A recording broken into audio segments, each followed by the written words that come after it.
সুমি তার মামা বাড়িতেই মানুষ। সেদিন মামা সহদেব কাজে গেছে, সহদেবের বাবা মাও বাড়িতে নেই। সহদেবের স্ত্রী গেছে তার বাপের বাড়িতে।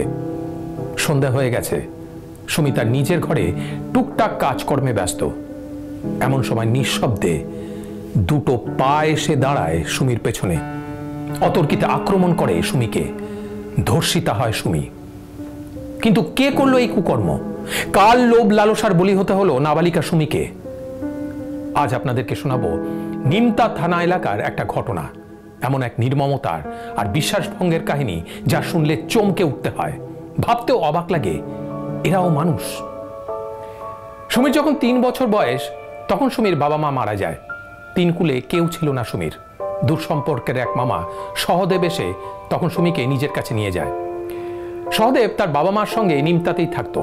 এখানেই একটু একটু করে বড় হতে থাকে সুমি। এর মধ্যেই সহদেবের বিয়ে হয়।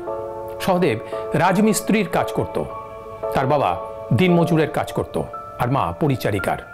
সুমি বাড়িতে থাকতো, পড়াশুনো করত, বাড়ির কাজ করত।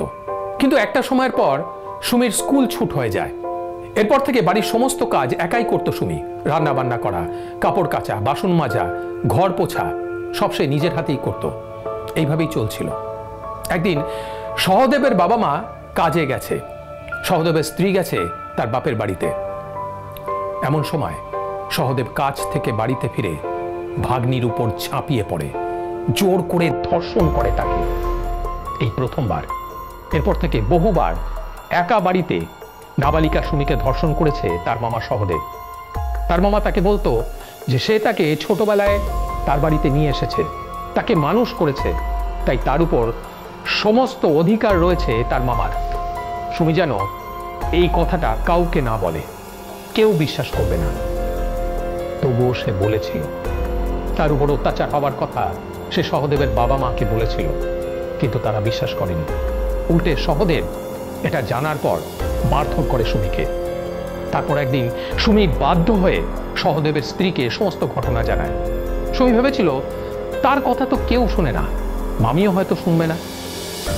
কিন্তু সমস্ত ঘটনা শোনার পর সহদেবের স্ত্রী সেটা বিশ্বাস করে। একদিন সহদেবের স্ত্রী সুমিকে নিয়ে তার বাপের বাড়িতে চলে যায়। তারপর সুমিকে নিয়ে যায় থানায় অভিযোগ দায়ের করতে, কিন্তু এখনো পর্যন্ত সহদেবকে গ্রেফতার করা যায়নি। নাবালিকা সুমি তার মামির ভরসাতেই এই লড়াইয়ে নেমেছে। অনাথ মেয়ে সর্বস্ব চলে যাওয়ার পর এ যেন তার ঘুরে দাঁড়ানোর লড়াই। আর তার মামা মানব জাতির কলঙ্ক। একেই বলে রক্ষকই ভক্ষক।